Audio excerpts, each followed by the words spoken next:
Hello everyone, আসসালামু আলাইকুম। আপনারা সবাই কেমন আছেন? আজকে আপনাদের সাথে আরেকটা ব্লগ শেয়ার করব। সো আজকে আমরা যাচ্ছি কুষ্টিয়া আমার মেজো খালার বাসায়। আমার নানি আর ছোট খালামণি আগে থেকে প্ল্যান করেছিল যে শীতকালে মেজো খালার বাসায় যাবে। এর জন্য আমরাও তাদের সাথে অ্যাড হয়ে গেলাম। এখন হচ্ছে সকাল 7টা বাজে আর আমাদের ট্রেন হচ্ছে সকাল 8টায়। এর জন্য আমাদের 1 ঘন্টার মধ্যে কমলাপুর রেল স্টেশনে যেতে হবে। তারপর আমরা মাত্র 21 মিনিটে কমলাপুরে পৌঁছে গেলাম। আমরা যেয়ে দেখি ট্রেন অলরেডি এসে গেছে। তারপর আমরা তাড়াতাড়ি করে ট্রেনে চড়ছিলাম সবাই। আমরা আমাদের সিট খুঁজে বের করে তাড়াতাড়ি বসে পড়েছিলাম।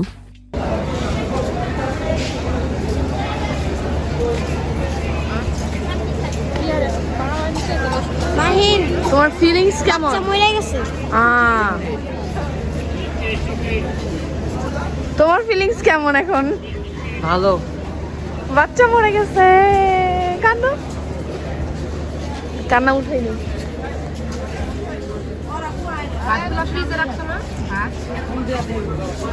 আমরা সকালবেলা কোনো নাস্তা খেয়ে এসে এই জন্য আমরা এখানে ডিম আর রুটি নিচ্ছিলাম। তারপর আমরা তাড়াতাড়ি করে আমাদের ট্রেনে চড়ে গেলাম। ট্রেন একদম 8টা বাজে ছাড়ছে। সো আপনারাও একটু দেখে আসেন আমাদের ট্রেন জার্নিটা।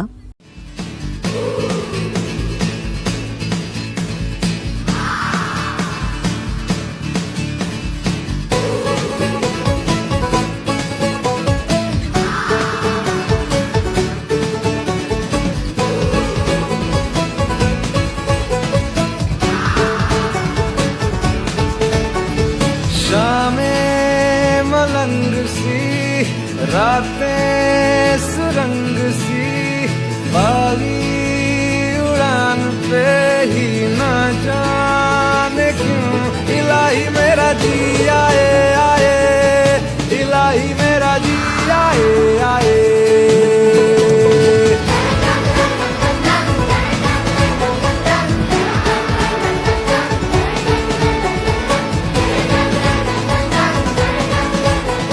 ফাইনালি আমরা 5 ঘন্টা জার্নির পর কুষ্টিয়াতে এসে পড়লাম। এটা হচ্ছে কুষ্টিয়ার পোড়াদহ স্টেশন। এখান থেকে আবার আমাদের আমলা বাজার যেতে হবে। তার আগে হচ্ছে আমি আর নানু পোড়াদহ বাজারে গিয়েছিলাম, কারণ কুষ্টিয়াতে অনেক শীত। এর জন্য খালামণি নানিকে একটি বড় কম্বল কিনে আনতে বলছিল।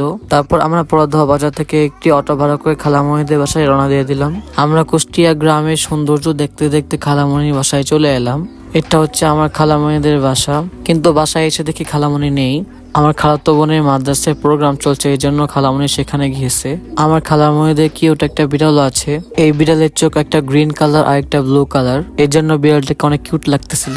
তারপর আমি হালকা ফ্রেশ হয়ে বাইরে হাঁটাহাঁটি করার জন্য বেরিয়ে পড়লাম। এটা হচ্ছে খের দিয়ে বানানো ঘর। এই খেরগুলো গরুকে খাওয়ানো হয়। এটা তারা কুড়ে ঘরের মতো ডেকোরেট করে রাখছে, এর জন্য দেখতে অনেক সুন্দর লাগতেছিল।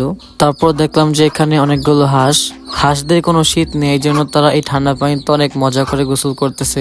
এখানে বিশাল বড় একটা সরিষা ক্ষেত ছিল। এদিকে দেখি আরাফ আমার পিছনে পিছনে এসে পড়ছে। তারপর আমি আর আরাফ মিলে চলে গেলাম আমরা খালামণিদের তামাকের খেতে। এই পোটা হচ্ছে তামাক দিয়ে ভরা। কুষ্টিয়াতে তামাক আর পাট হচ্ছে অনেক বিখ্যাত। এখানে বেশিরভাগ মানুষই তামাক আর পাট চাষ করে। এগুলো বিক্রি করে তারা অনেক লাভবান হয়।